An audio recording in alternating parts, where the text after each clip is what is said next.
In brightest day, in blackest night, no evil shall escape my sight.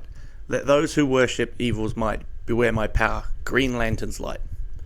What's going on, everyone? Park Life Nerds here, back, and it is 2024. I figured we'd start this year off covering some of my favourite characters in the DC comic series, and that is the Lantern Corps. And today we'll start off with the OG Corps, the Green Lanterns. So, for people who don't really know the Green Lanterns are basically the space police. They wield rings on their fingers which hold the green light of will or willpower.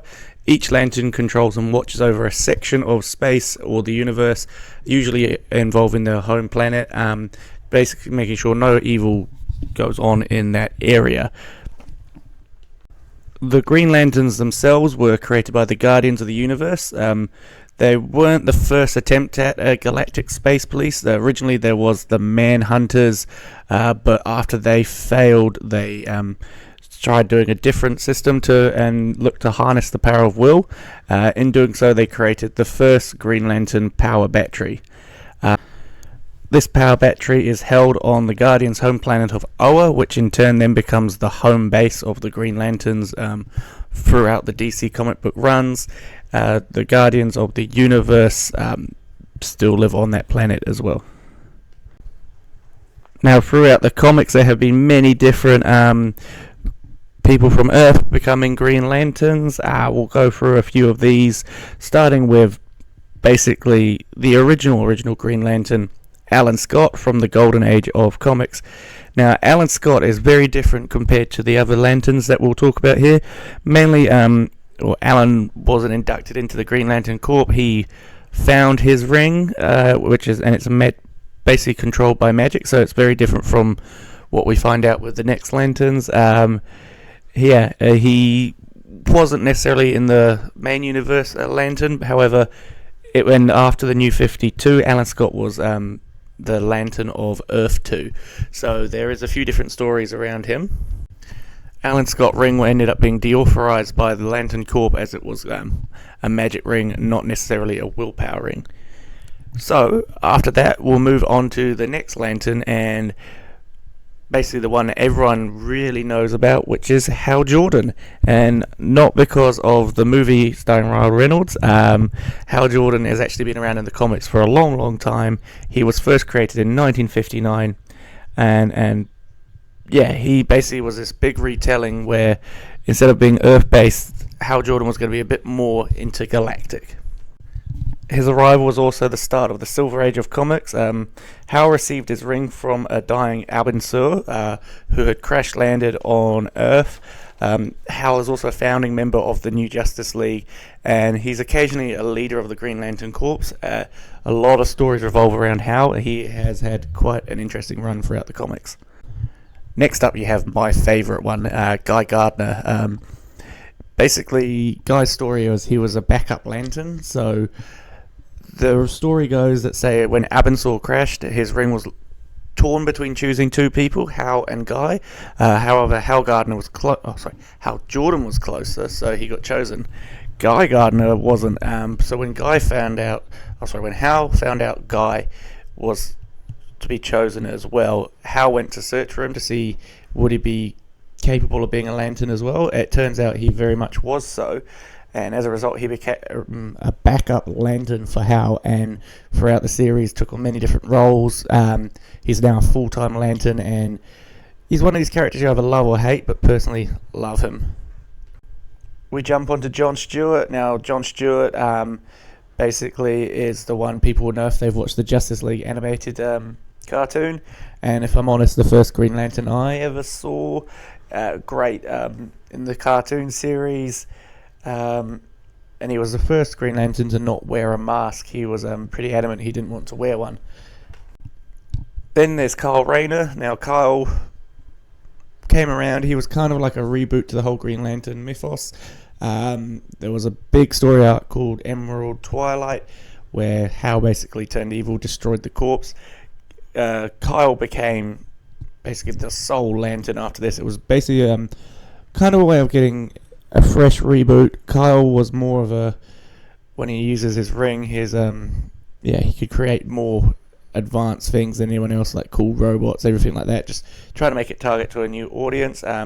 He's also been the main focus of some amazing storylines in the Jeff Johns run, becoming a White Lantern as well. Okay, so on to some of the newer Lanterns here. You get Simon Baz. He came around in 2012.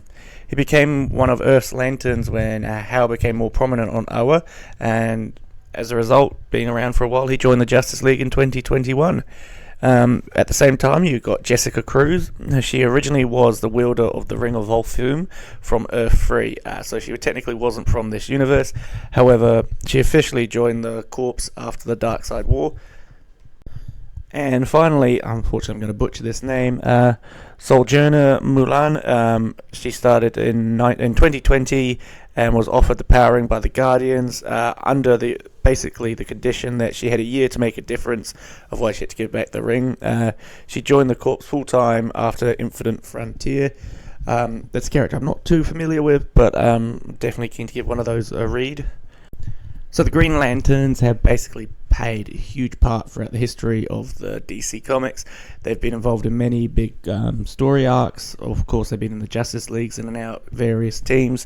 But here are some stories that, if you're looking to read up about Green Lanterns, definitely get your hands on. I would definitely start with Blackest Night.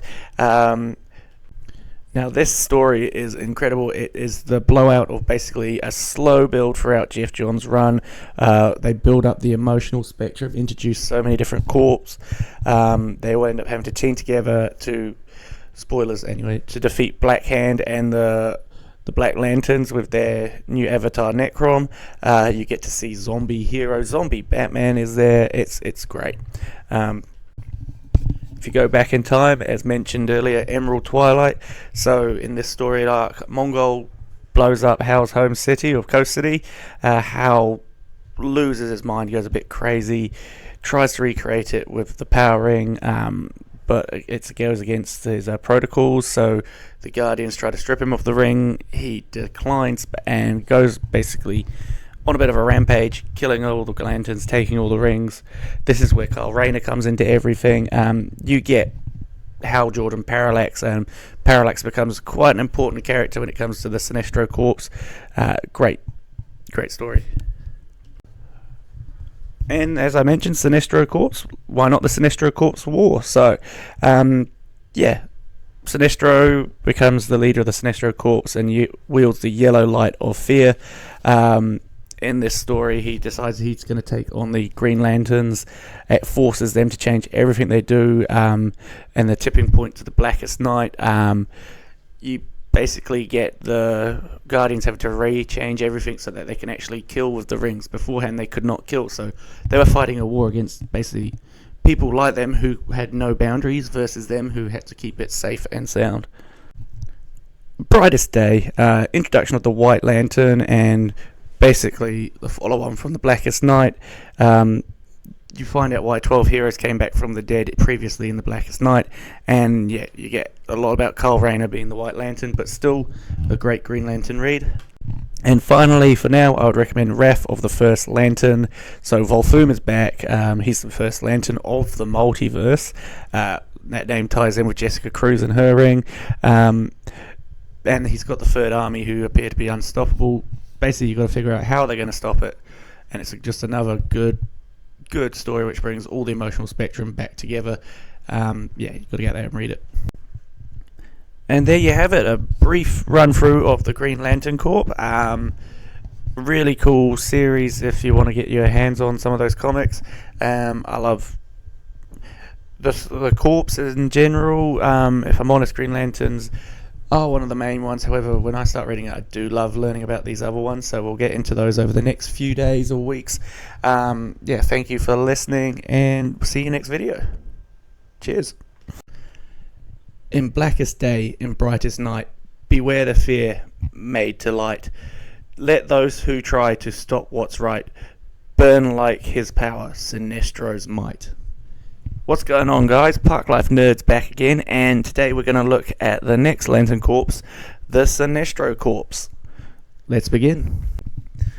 So, who are the Sinestro Corps? Well, make it easy. They are a Lantern Corps created by former Green Lantern, and probably one of the greatest at that time, Thal Sinestro. The Sinestro Corps gained its power from the yellow emotional spectrum of fear.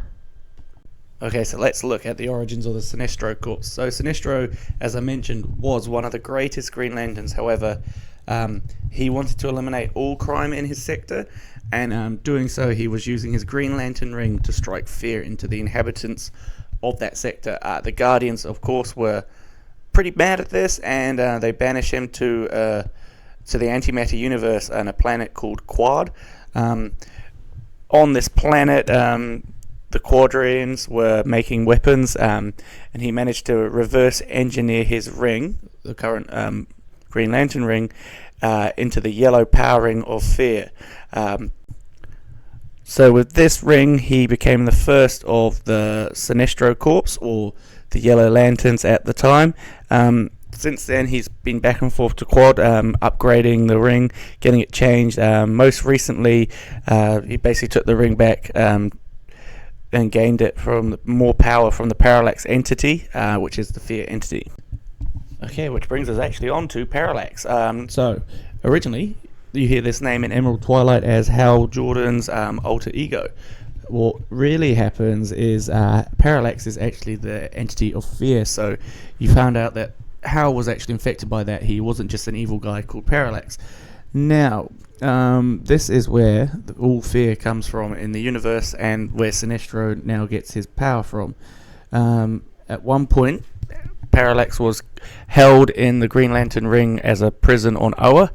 This is actually the reason why many people used to think that Green Lanterns were weak to the color yellow.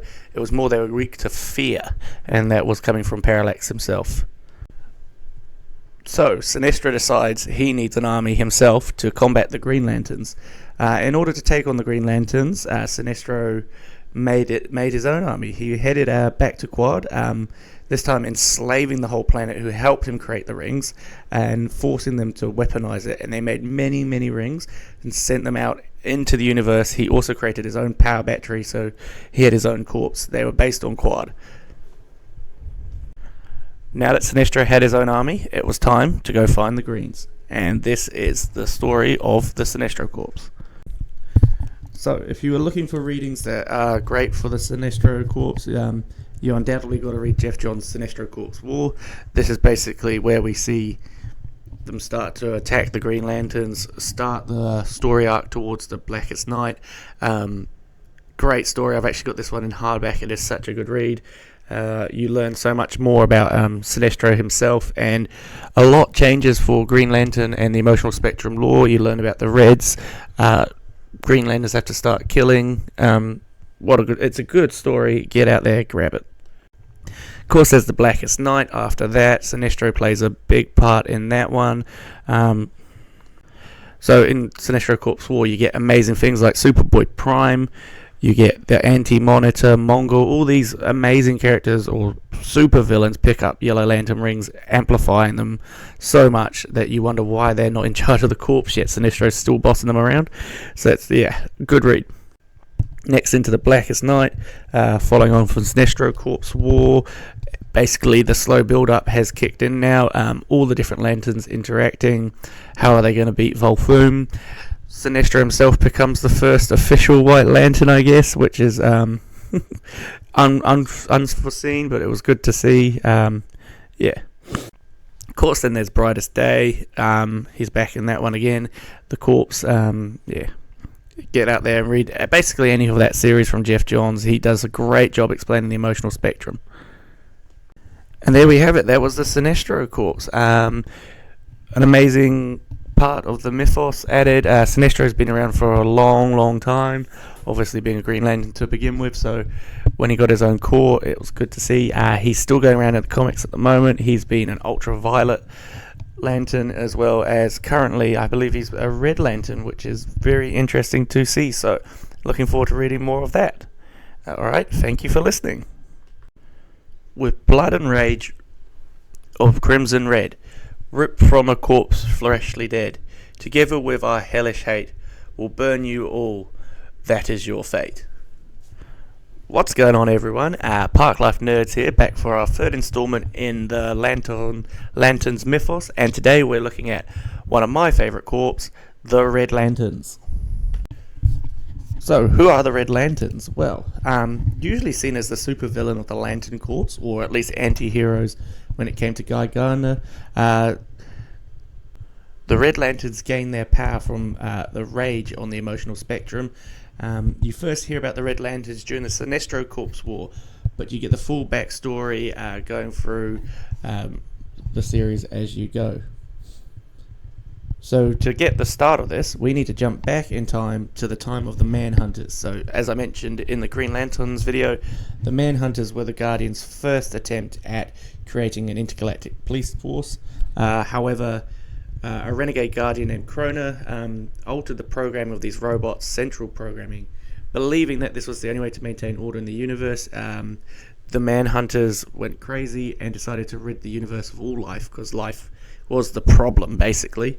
Unfortunately, the Manhunters decided to go all-out war. In the way of this was Sector 666. This was the sector of the universe where Atrocitus lived. Now, Atrocitus, unfortunately, was one of only 5 survivors of the 666 universe.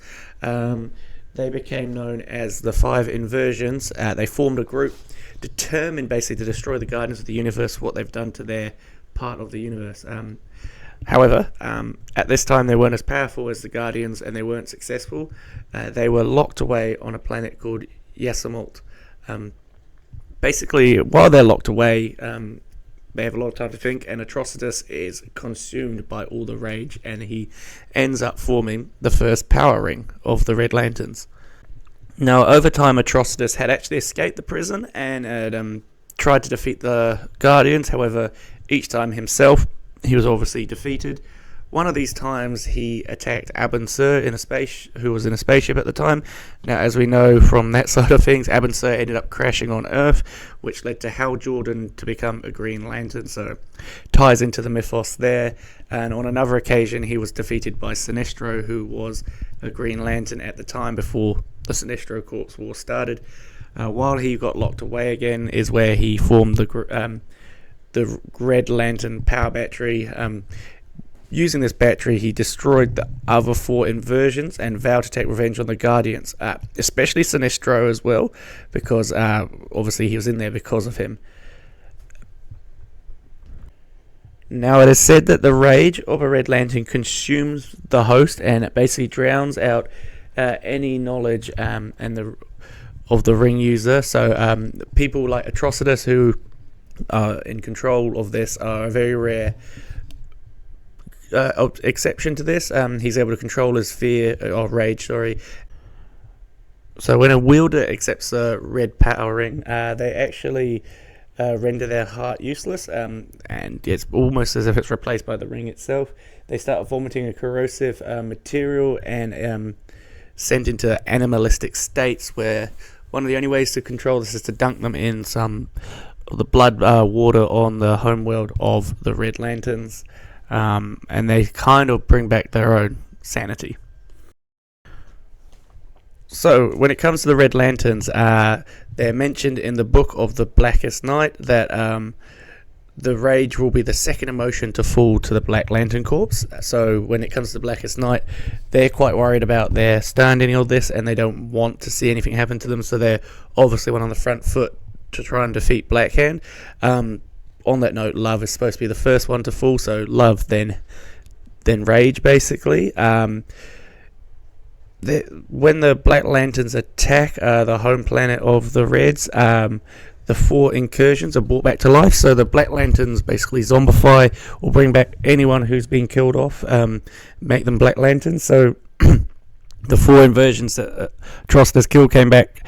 They ripped out his heart, thinking that he was dead. However, because his heart had been replaced by a ring, he came back, defeated them this time, and then decided to take the battle to the Black Lanterns himself. He defeated a few of them, however, they were still too much for him. He ends up encountering Laughley's. He wants Laughley's ring for himself to make himself stronger, but that would be a great fight, Laughley's and Atrocitus.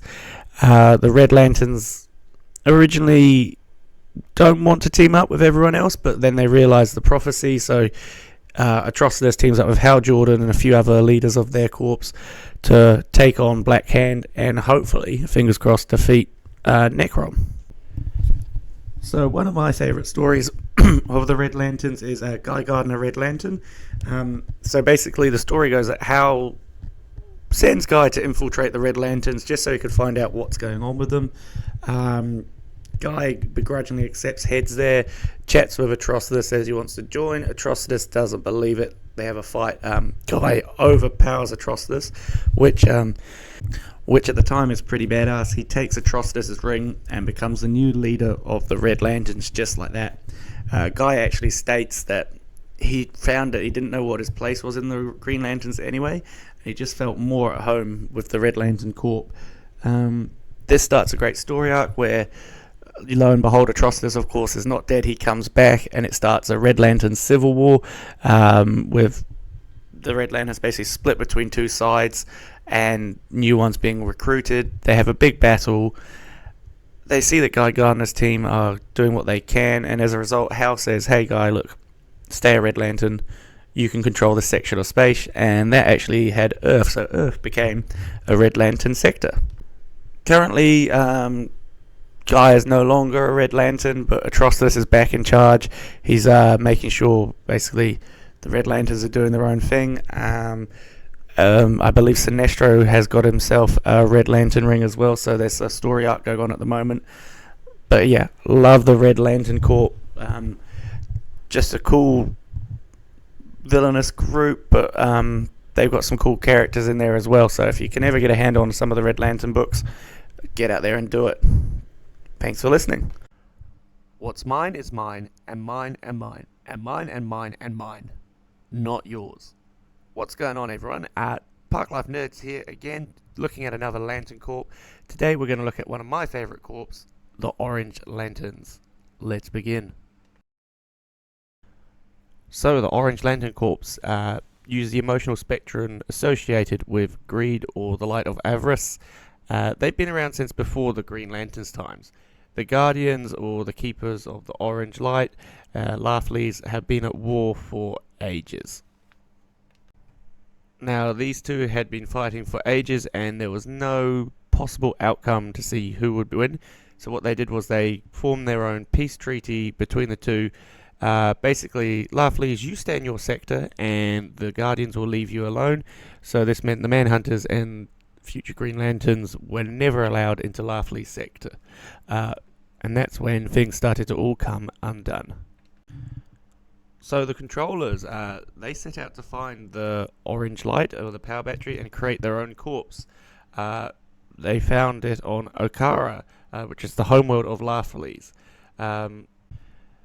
Laughlys found the controllers around the battery, and he slaughtered them. He absolutely got rid of them. Then he reached out to the Guardians, letting them know that their peace treaty is over and Laughlys is coming for them. So now the Orange Lanterns are free to roam wherever they want. And it was also time for Laughlys to build his army.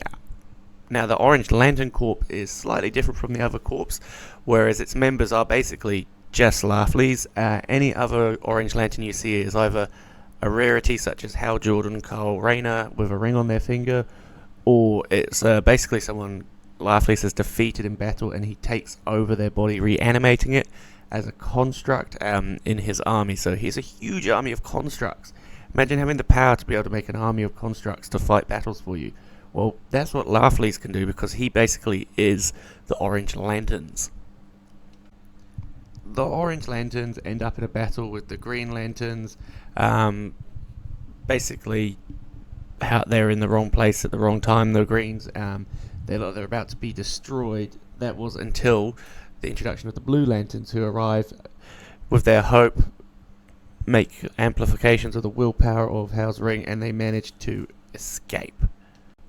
Now, if you're one of the most greediest creatures in the universe and you see a brand new ring arrive and its power helps one of your enemies, what are you going to do? Well, you want that ring. So, after finding out the homeworld of the Blue Lanterns, Laughlys attacks. St. Walker and the others are pretty much doomed at this point, but they're going to do their best to fight back against Laughlys. However, this is where everything starts to come unstuck, because during the battle, a lot of Black Lantern rings descend onto the planet. Now, no one knows really what's going on, but these Black Lantern rings just start to hover because they can't find any dead bodies. Well, that was until they notice what Laughley's constructs are, which are basically the reanimation of bodies. The rings start to attach to these, and they come back to life. Laughley's basically bails on the battle. As he's escaping, he is saved by Atrocitus, who is the leader of the Red Lanterns, and his corpse. They kind of have a bit of a fight over Laughley's power battery. I would love to see that fight. Atrocitus versus Laughley's one-on-one. Who could take that one out? During the fight, though, Hal Jordan, Sinestro, Carol Ferris, Indigo One turn up. They're looking to put their crew together to stop the Blackest Night prophecy, and of course they need Laughley's, as he is the only Orange Lantern. He begrudgingly accepts. He's given a promise, though, to have one of his own Guardians, because that is something that he does not have. During the battle, we see other Orange Lantern. It's the first time we see another Orange Lantern that's not a main player. Kind of a main player. Each Lantern Corps is told to deputize and give themselves some extra strength. We see things like Blue Lantern Flash. For the Orange Lantern of Greed, we get Lex Luthor. Yes, that's right, Superman's main villain as an Orange Lantern. He is a greedy man, so we get that. Laughley's and Lex do not get on at all, arguing the whole time. After the battle, Laughley's basically throws Lex back at the others, unimpressed with having to share his power with someone like that. But yeah, after the battle, Laughley's gets his first Guardian, who is Sade. So Sade is now the Guardian for the Orange Lanterns. In the New 52, Carl Rayner becomes a beacon for power rings. However, there's a bit of a catch with the orange one. When it arrives, you think it's a ring, but it's not. It's actually a construct by Laughley's. He would never give out a power ring, so why would it come to him? He just wanted to see what was happening with everyone else's. I think it ended up being Glomlius, which was one of his constructs. And Laughley's basically regenerates Glomulus, and he shows free spirit for the first time as an Orange Lantern after the incident here. This story arc was basically Carl getting used to using all the rings so he can become the first White Lantern. Begrudgingly, Glomulus helps train Kyle so he knows how to use that side of the ring, and he ended up becoming the first White Lantern we see him in the series, or the first official one after, well, Blackest Night. And that's a brief rundown of the Orange Lantern Corps. Older than the Greens. Laughley's himself is supposed to be thousands of years old. Not much is really known about his backstory, or I've covered him a little bit in a previous video, so I don't want to go too much into that one. But basically, since he's been attached with the Greed, he is a completely different person to who he was before all this ever happened. He's actually been in contact with the power battery for so long that he doesn't he usually carries it around with him. Once it's taken away from him, he is still just as powerful because it's actually inside him now, which is kind of impressive. I believe he should be on par with someone like Superman or one of these OP characters. Laughley's is just basically a whole Lantern Corps when you think about it. Now, Orange Lanterns, they have their own entity. The entity is Ophidian, terrible pronunciation there, or the Temper as it's known. It basically takes the form of a giant snake, locked away in the power battery itself. When it escapes, it does not like Laughley's, so obviously he's not too impressed that he has to go try and find it again. But yeah, they're basically the Orange Lantern Corps. You have the entity and you have Laughley's. There's also another cool story arc with Laughley's where he is on Christmas stealing stuff to give to Santa as he wants Christmas presents. Of course, why wouldn't the most greediest person in the universe want Christmas presents? He's heard of this guy Santa who gives out presents. So it's an interesting story of him and Hal basically waiting for Santa. And there you have it, guys. Just a quick rundown of the Orange Lantern Corps. Again, one of my favourite Lantern Corps. Mind you, I love most of these corps. I would love to see more of Laughley's coming up in the comics. Be interesting to give him his own main arc. He said Agent Orange, but one where he is the main villain. See what sort of trouble he can cause for the Justice League or for other Lantern Corps. Yeah, let me know what you think and tell me what you think about Laughley's. Cheers. For hearts long lost and full of fright, for those alone in blackest night, accept our ring and join our fight. Love conquers all with violet light. What's going on, everyone? Park Life Nerds back here, continuing our Lantern series. Today we're going to focus on the Star Sapphire Corps, which for me, personally, don't know too much about, so this was really interesting picking up and finding out what's going on. Let's begin. The Star Sapphires hail from Sector 1416 and were founded by Owens, who is a Zamaron. She found a parasitic crystal which is shaped like a star sapphire. Now, the Star Sapphire was used to empower females who had been loved and spurned, giving them basically the opportunity to gain revenge. Now, this Star Sapphire was eventually decided that it was too strong, so they decided best option was to break it down and condense it into a power battery like the other Lantern Corps.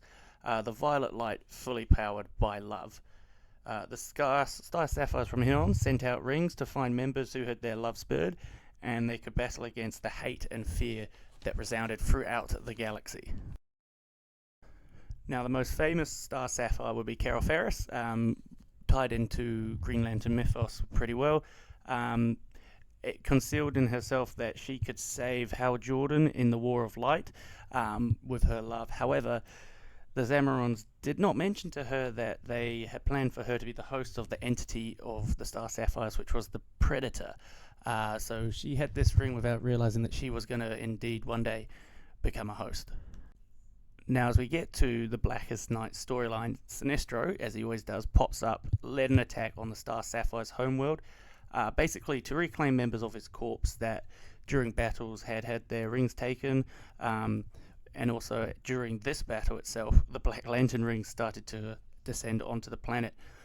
2 dead Star Sapphires are brought back to life by the Lanterns, and the shock of this itself made their power battery explode, freeing the Predator entity back into the universe.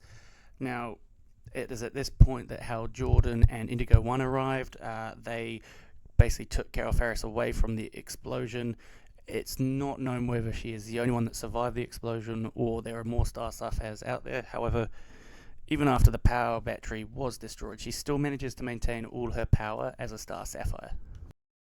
And that is basically a brief history of the Star Sapphires. Now, most people think they're mainly all females, the corps. However, there was one male to wield a ring. That was Guy Gardner. Who else would it be? He was able to dual wield love with rage, basically the red and violet there, basically to amplify the ring during the War of the Green Lanterns. His love and his rage, manifested together to create a super strong force. It has been said, though, in the book that whilst it's not just females who can wield it, men can too, but none have really been found worthy enough of its power. And so there we go, guys. A brief look at the Star Sapphires. Again, one I wasn't too familiar with. Really enjoyed the Blackest Night, though. I wonder if they'll bring them back in the future as the Green Lantern stories continue. Alright, thank you for listening, and we'll see you next time. Cheers. In fearful day, in ranging night, with strong hearts full, our souls ignite. When all seems lost in the war of light, look to the stars, for hope burns bright. What's going on, everyone? Park Life Nerds here, back again with our series covering the Lantern Corps, and I must say a huge thank you for all the support on my last video on the Reds. No better way to follow it up than on one of the next best corps, in my opinion, the Blue Lantern Corps. Let's begin. So, the Blue Lantern Corps, or the wielders of the emotion of hope. Where do we begin? So, first we basically hear of the Blue Lanterns is during the Sinestro Corps War. Ganthet and Sage are at odds with the other Guardians. They believe that the Blackest Night prophecy is about to come true. Unfortunately, the other Guardians themselves are not having a bar of this, and they banish the two, basically kick them out, stop them from being guardians. Whilst in exile, Gambit tells Hal, Kyle, John Stewart and Guy Gardner basically the legacy or the legend of the Blackest Night, and basically get them warned so they know that something big is about to happen and that they're going to be very important parts of this going forwards. Now, apologies, I'm probably going to butcher the name here, but Gambit and Sage then settle on a planet called Odom, and they create the first blue power ring and begin to start their own corps. So that's when you first hear about the Blues. The first time you actually meet them is in the story arc Rage of the Red Lanterns. Now, in this story arc, the Green Lanterns had captured Sinestro and were taking him back to Oa, but they were ambushed by the Red Lanterns who, if we all know Atrocitus, he has a big score to settle with Sinestro, and they want him for their own. They were looking like they were going to be outnumbered and beaten until a Blue Lantern appears and saves the day. This Blue Lantern was Saint Walker. He had the ability to heal Hal, and as a result boosted the strength of his ring, so they managed to basically survive the attack. Saint Walker took Hal back to Odom, where he met Gambit and Sade again, who asked him basically to help rescue Sinestro. Sinestro was going to play a big part in the Blackest Night story, so unfortunately his survival was key. After a while, Hal agrees, and he teams up with the Blue Lantern Corps to go into the Reds' territory to get Sinestro. Now, during this conflict, we will learn two important things about the Blue Lanterns and Hope. Hope empowers willpower, so basically, blue boosts green. However, if there's no willpower around, Hope does not work, so they both need to be together to kind of empower each other. So basically, if there was no willpower around, they're basically just like fighting like you and me, normal people. During this story arc as well, Hal ends up receiving a Blue Lantern ring, which helps him in the battle.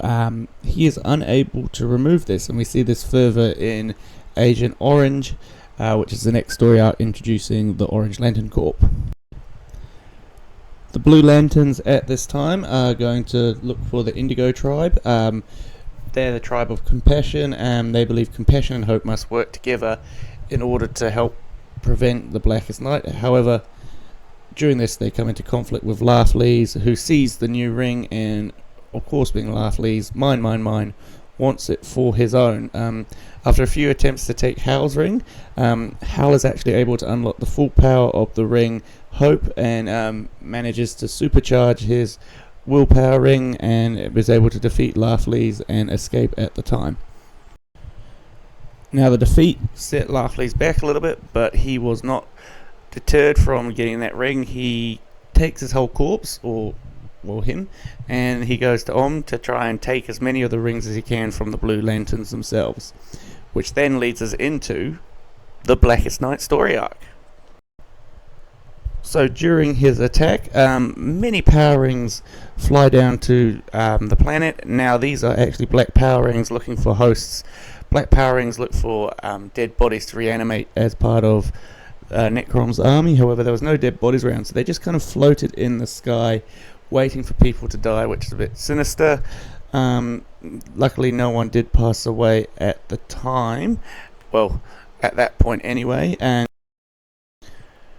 suddenly Hal, Sinestro, Carol Ferris and Indigo 1 arrive. They are looking to recruit members of different corps to help them form a team that will bring back the White Light, which will help them fight in the Blackest Night story. Saint Walker is key to convincing Atrocitus to join the battle, as he's able to talk about family and passing and losing them, so Red Lanterns join as well. Laughley's goes along as he's promised something by Hal, and of course he wants anything he can get. So yeah, basically they put together a team of one of every flavour of lantern, and they're basically going to try and bring around the White Lantern Corps. There's a huge battle on Earth. Necron's forces descend. There's zombie versions of all our favourite characters who have passed away at this point. Gambit and Sage demand basically that the Blue Lanterns deputise their rings to give them more members of the of the corpse. For St. Walker, his ring chooses Barry Allen, so we have a Blue Lantern of Hope Flash at this point, which is pretty cool. And as we all know, they managed to defeat Necrom, and that is the end of the Blackest Night. Amazing story arc. If you get a chance, read that one, because it's not easy to summarize it in just a few bits of what a few characters get up to, so definitely get out there and read that one. And then in September 2011, we had something called the New 52, which basically rebooted all DC continuity, kind of affected the Green Lanterns as well, and the Reds and the Blues, I guess, all the emotional spectrum. In this time, Kyle Rayner became the magnet for all power rings, so he got basically every finger was covered in a power ring.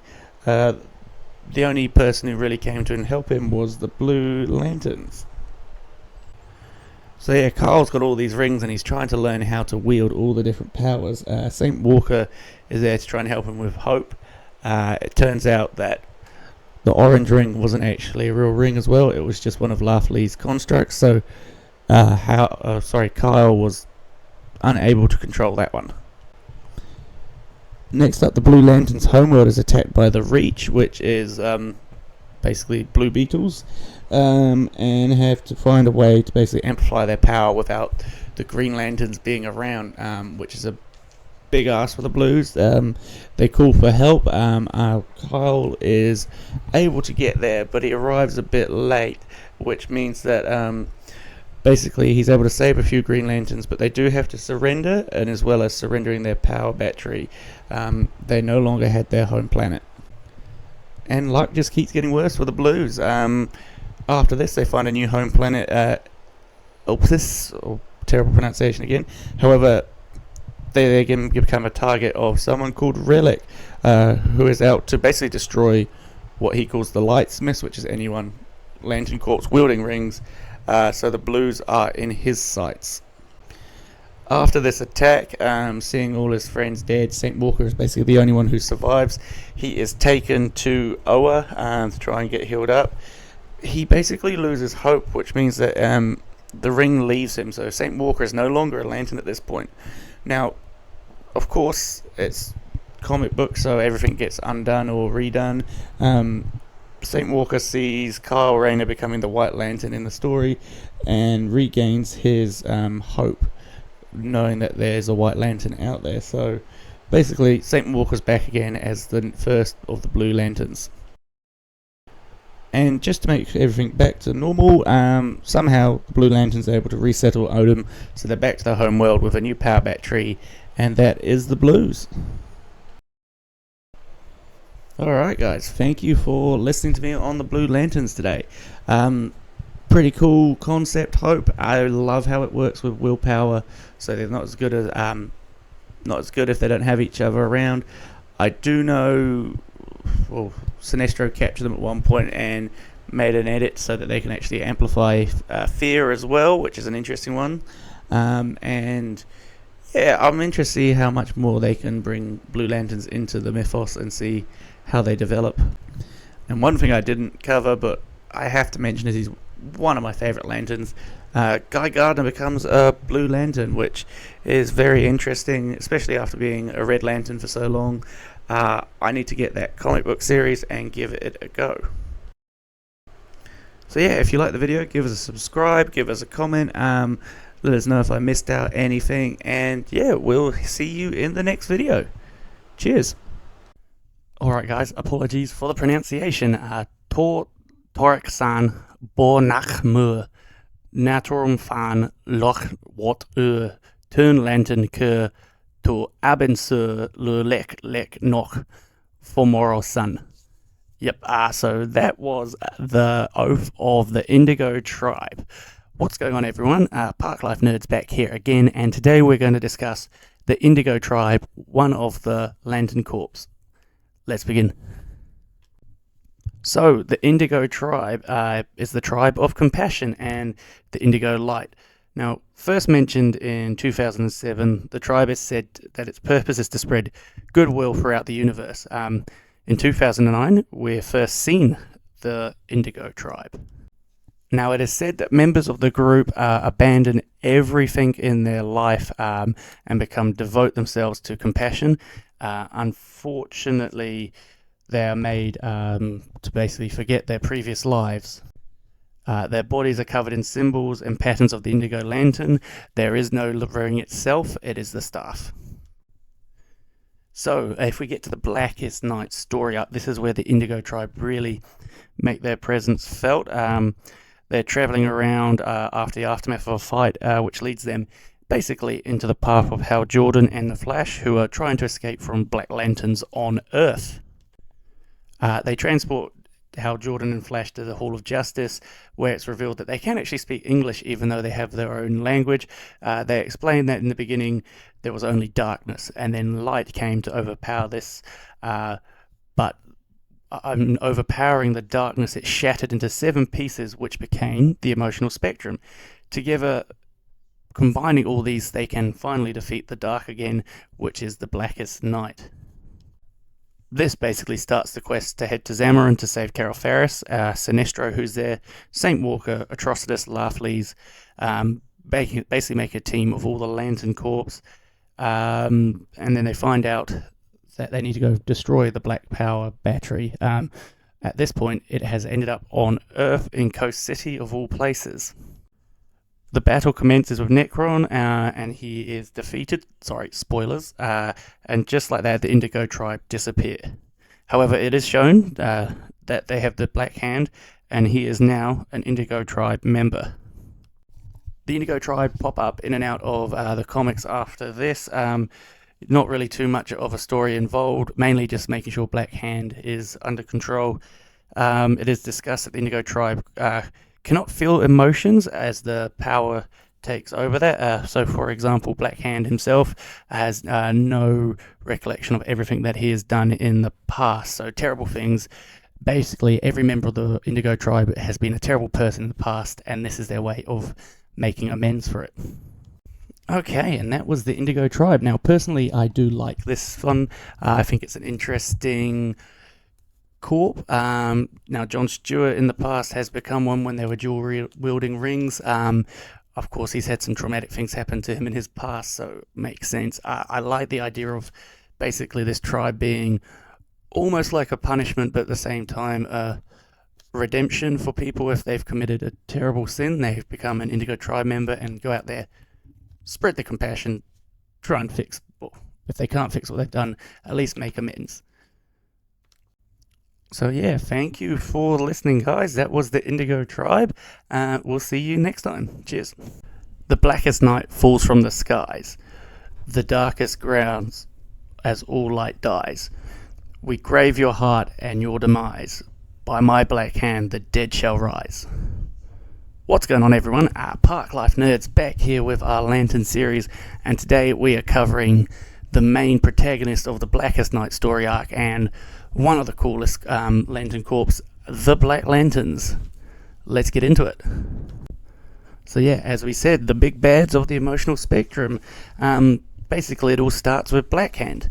Now, Black Hand himself was already an established DC villain, but basically everything is about to change and he is retconned. So, firstly, his energy weapon.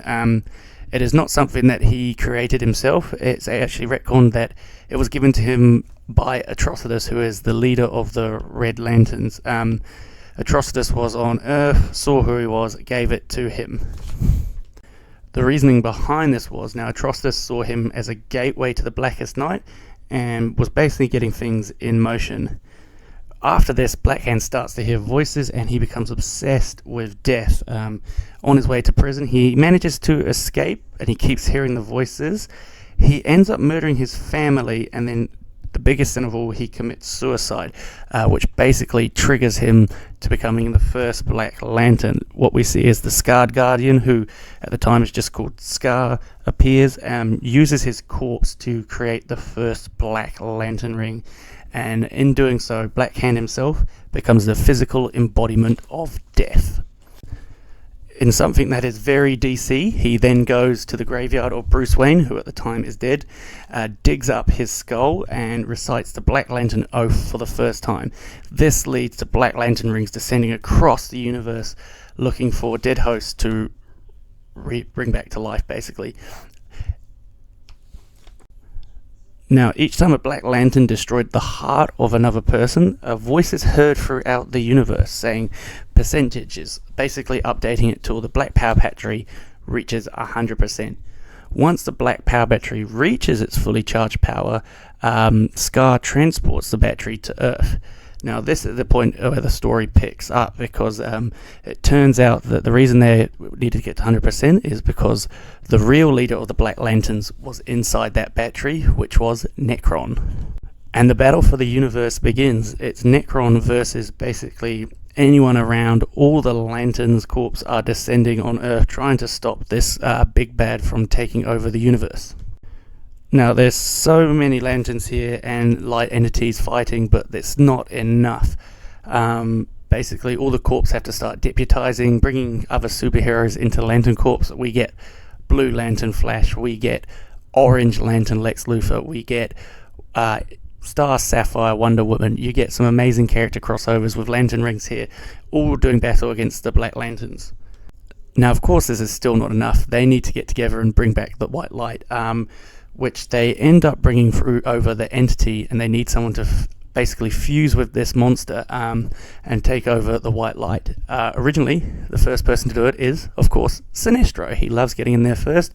He becomes the first White Lantern, but he is unable to harness the power as he's trying to use fear to control the monster.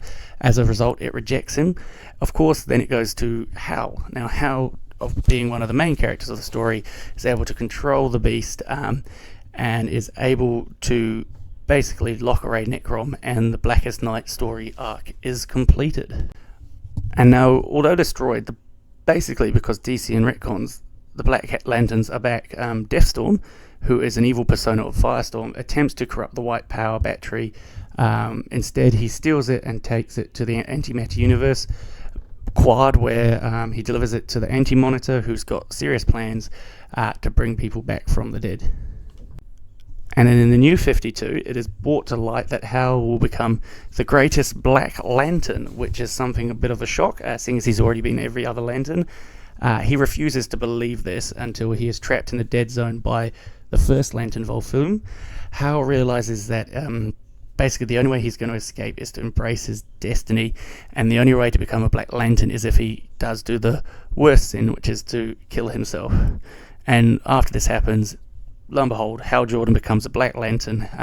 With help from the Indigo Tribe, he is able to escape from the dead zone, and he brings with him the Black Lantern Corps and Necrom. They go after the first Lantern Volflume, and a huge battle takes off.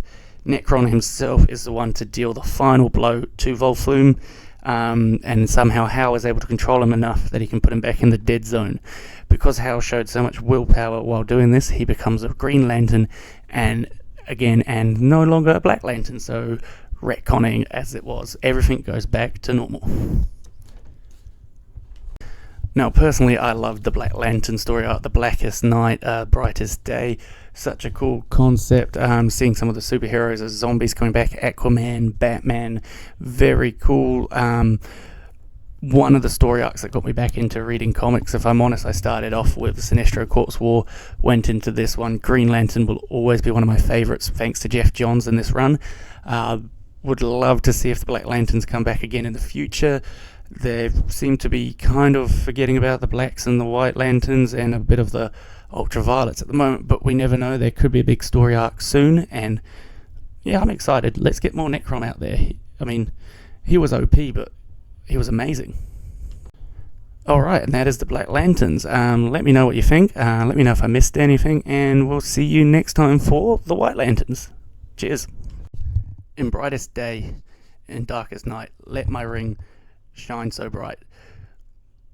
When evil comes, I'll join the fight. The power of White Lantern is the strongest might. Alright guys, this is the big one. The White Lanterns, basically the strongest Lantern Corps there is. So, if the Black Lanterns embody evil, the White Lanterns basically embody all good in the universe. Now, White Lanterns, we basically have to jump straight to the Blackest Night. So technically, the first White Lantern was Sinestro. Now, the heroes weren't going to beat Necrom alone. They needed to get the Black Lantern Corps defeated somehow. They knew about the White Light. Indigo Tribe foresaw the prophecy. They decide they need to bring forward the entity of light. So Sinestro tries to merge with the entity first, becoming the first White Lantern. However, he is unable to control it, as mentioned. He is trying to control it with fear because, obviously, Sinestro.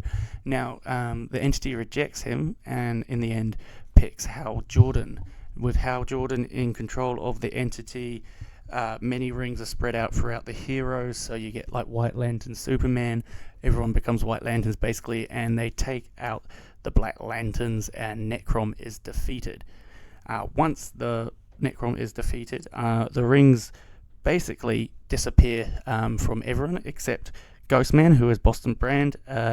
So he is basically the one White Lantern left after the battle, which I think only he really knows about. Now, the White Lantern entity confesses to Boston that the entity itself is dying and is in need to find a new host, and it is why he has left a ring on Boston, because it is his job to find a new host. Now, he believes that Hal Jordan would be the best host for the entity, seeing as everything he has been through, how many cores he's been involved with. However, the entity has other ideas, so Hal Jordan, unfortunately, not going to be the new White Lantern. They go for a few different heroes. Unfortunately, they're unable to really decide on one set White Lantern. Now, the New 52. So, the rise of the Third Army, Kyle Rayner basically becomes a beacon for all Lantern rings. You see them all coming around him, and he has to try and learn to control them all. A little bit of a story with the Orange Ring and Laughley's, but basically he's able to control them all, and he becomes the first official White Lantern. Now, even though he is the first Red Lantern, he still struggles to control the ring. Kyle absorbs kind of part of the life equation when passing through the Source Wall, which makes his strength amplify incredibly. Kyle realizes this power is way too much for him. He's now White Lantern with the life equation inside of him. The only way that he can stop this is with the help of Carol Ferris and St. Walker. They basically plan to divide up the ring into 7, basically the 7 Lantern Corps. Each ring would have part of the life equation in it. So Kyle Rayner then is now just a Green Lantern again. However, inside his ring, part of the life equation, which means there's no White Lanterns unless needed. They can call them back together, put all the rings there, and a White Lantern will be there to save the day. Yeah, that's kind of interesting. It's kind of like this character's too powerful. We'll make it disappear for now, but we'll bring it back when needed. And that is kind of a brief history of the White Lanterns. In different universes and story arcs, you see different versions of White Lanterns popping up. But there hasn't really been a story coming up recently where there's White Lanterns featured. They was the solution to the Blackest Night and to any big, strong baddies out there. The first Lantern, of course, Volflume. But realistically, they've created a character a bit too powerful, in my opinion, that they needed to make it disappear for a while. Powerful superheroes can only beat powerful enemies, so unless there was universe-threatening enemies every week, which, comics there is, there was no need for the White Lanterns at that point. Okay, and thank you for listening to me babble on about the White Lanterns for a while. Really enjoyed the Blackest Night, Brightest Day story arc. Hopefully they bring the White Lanterns back at some point in the future. Let me know if I've missed anything, and we'll see you next time. Cheers. By Shield of Day and Shield of Night, we feed and grow beyond all sight. Your darkest self shall be the night. Wield the sword, unseen light. What's going on, everyone? So today we are covering the newest core in the Lantern mythos, the Ultraviolet Lantern Corps. And this is the first one we've come across as part of the Invisible Spectrum. So, without further ado, let's get into it. This will be a bit of a short one. Yes, as mentioned, the new boys on the block. The first of the Invisible Spectrum. We see the heart of the corpse is basically a living galaxy, or a phantom galaxy, powered by a sentinel sun called Umbrax. We'll get into Umbrax shortly. So we first see the ultraviolet lanterns through, you guessed it, Sinestro. As we've seen so far, he always seems to get involved with these sort of stories. But how did he become the ultraviolet lantern? Well, it is shown that pre his lantern days, Sinestro was looking for the supreme power, and after discovering this, he realized it was too terrifying to wield itself and hid it away for decades. So in all this time, Sinestro knew of a greater power, basically. That was until the Source Wall was broken itself and the Sentinel Sun Umbrax was released onto our universe. The ultraviolet lanterns are powered by basically a person's hateful and unseen emotions. Unlike other lantern corps, Umbrax himself actually controls anyone who is part of the ultraviolet corps, so it's kind of like a unimind basically of Umbrax, so he controls all these lanterns and can make them do anything under his control. That is, but there are two people who obviously are exceptions to this rule. There was Sinestro, who something about his original suit, it makes him invulnerable to it, and John Stewart himself becomes one, and he just has enough willpower that he is able to control himself while he is a ultraviolet lantern, which is an incredible feat on his part. Now, they've only featured briefly in a few story arcs. Unfortunately, since the death metal story arc, we haven't really seen too much. They've been put on the back burner at the moment, but hopefully in the future we get to see a bit more brought into the mythos, a few more of the unseen spectrum coming through, and we get a whole new version of lanterns. This was a good intro to them. They were an extremely powerful core, and fingers crossed, more in the future. Okay, and thank you for listening. It was a brief one here, but let's hope for the best. Anything I've missed, let me know. Cheers.